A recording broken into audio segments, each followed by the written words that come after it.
আসসালামু আলাইকুম। আমি প্যানে তেল দিয়ে দিয়েছি। চিংড়ি মাছ ভাজি আমি হালকা হলুদ দিয়ে মেখে রেখেছি।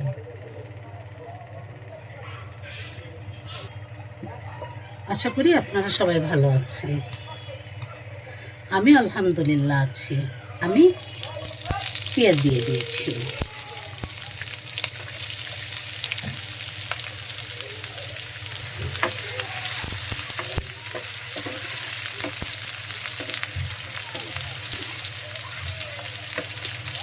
আজকে আমার অনেক ভালো লাগতেছে। এর কারণটা কি জানেন? আমার বড় বৌমা এসেছে, আমার নাতি এসেছে, এজন্য খুব ভালো লাগছে। তারপরে ছোট বউ চলে গেছে, নাতিটা চলে গেছে, মনটা অনেক খারাপ লাগছিল। ওর জন্য প্রচণ্ড মন কাঁদে, আমার ছোট নাতির জন্য। কিছুই করার নেই, চাকরি জীবনে সবারই এই অবস্থা।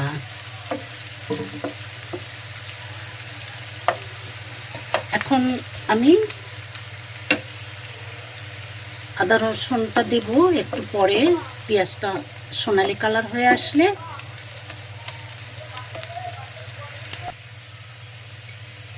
এখন আমি জিরা দিয়ে দিচ্ছি, জিরা বাটা, আদা বাটা, অল্প রসুন দেবো, কিন্তু রসুন না দিলেই ভালো, তো হালকা একটু রসুন দিয়েছি। ধনিয়া গুঁড়া 1 চামচ। পেঁয়াজটা একটু সোনালি কালার হয়ে আসছিল, তখন আমি এই মশলাগুলো দিয়ে দিলাম।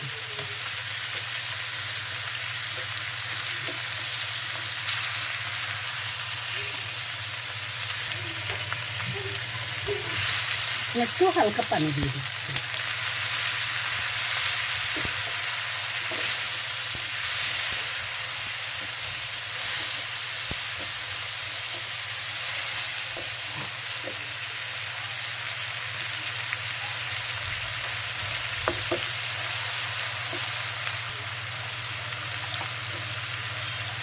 এখন হলুদ গুঁড়া দিয়ে দিচ্ছি।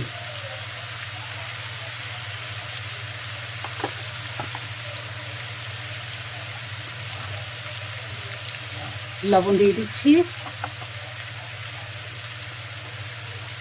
মরিচ গুঁড়ো দিয়ে দিচ্ছি 2 চামচ। 1 চামচ হলুদ গুঁড়ো দিয়েছি। এখন এগুলো নেড়ে চেড়ে নেব।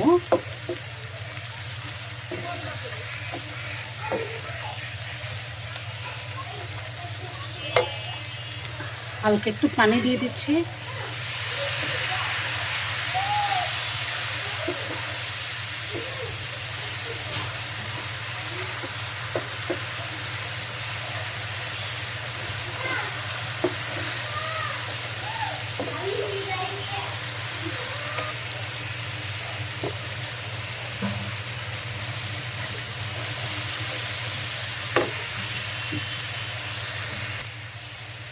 নারকেল বাটা দিয়েছি।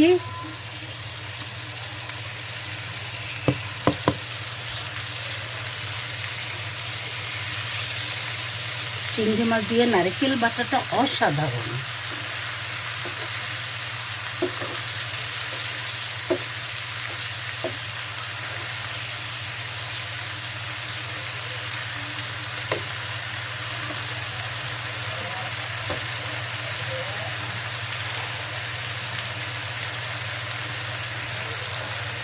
একজন আপু কমেন্ট করেছিলেন চিংড়ি মাছ, অন্যরকম চিংড়ি মাছ রান্না।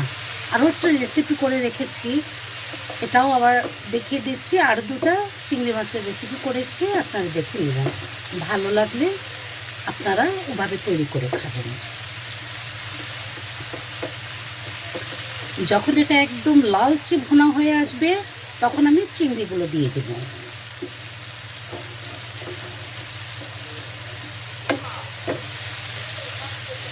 দেখবেন যখন ভাজি হয়ে যাবে, আলাদা একটা ঘ্রাণ আসবে। নারকেলের ভাজি ঘ্রাণ, একদম এত সুন্দর একটা ঘ্রাণ আসবে নারকেল ভাজার। তখনই চিংড়ি মাছটা দিয়ে দিতে হবে।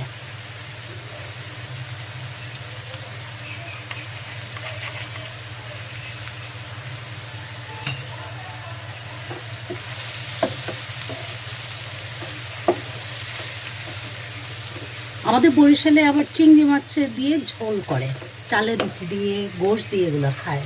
অসাধারণ খাবার। আসলে যে দেশের যে খাবারের খায়, আসলে সেটাই হলো বড় কথা। এক এক দেশে এক এক ধরনের খাবার পছন্দ করে।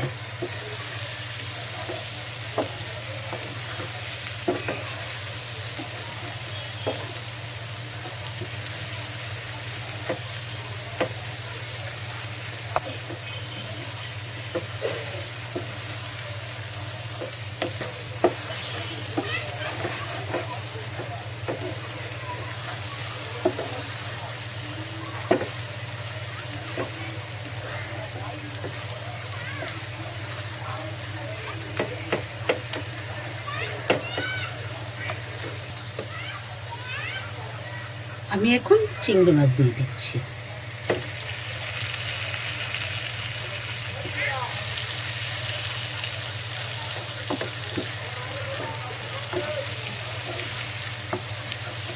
আমাদের দেশে এই চিংড়ি মাছটাকে বলে, আসলে ছুলে ফেলেছি তো এই জন্য কেটে ফেলেছি, বোঝা যাচ্ছে না, শলা চিংড়ি বলে, গলদা চিংড়ির ছোট ভার্সন।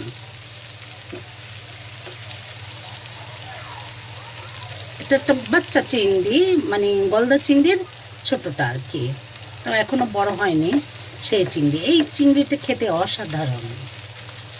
আমি চিংড়ি মাছ দিয়ে, নারকেল চিংড়ি দিয়ে ভেজে নিচ্ছি।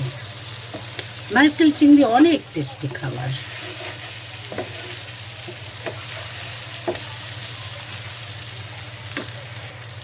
অনেক তেল প্রয়োজন, আবারও আমি একটু তেল দিয়ে দিলাম, না হলে টেস্ট হয় না।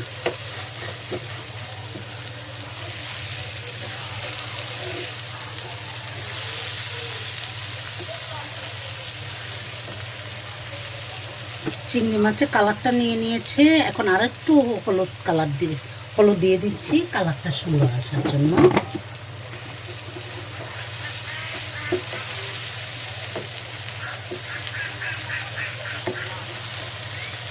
এখন আমি এটা কষানো হয়ে গেছে, আমি একটু পানি দিয়ে দিচ্ছি, কারণ আমি আর ঝোল দেব না, এটা দিয়েই আমি রান্না হয়ে যাবে।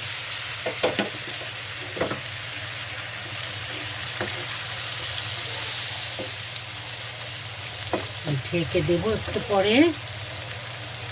কিছু ডিমওয়ালা মাছ, কিছু ডিমওয়ালা চিংড়ি, এই যে দেখাচ্ছি, এই যে কিছু ডিমওয়ালা চিংড়ি,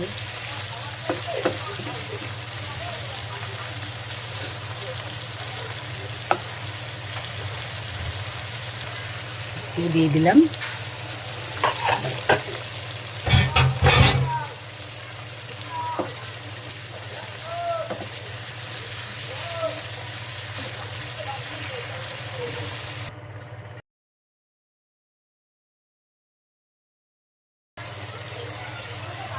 বেশি কাঠি দিয়ে লাগবেন না, এটা এভাবে দুলিয়ে দিবেন।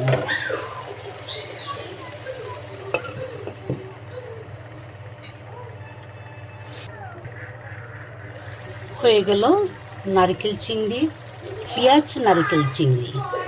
পেঁয়াজটা একটু বেশি দিয়েছি, পেঁয়াজ নারকেল চিংড়ি হয়ে গেল আমার পেঁয়াজ নারকেল চিংড়ি রান্না। ভালো লাগলে সাবস্ক্রাইব, কমেন্ট, শেয়ার, লাইক করবেন। আমার জন্য দোয়া করবেন, আপনাদের জন্য আমি সবসময় দোয়া করি। আসসালামু আলাইকুম।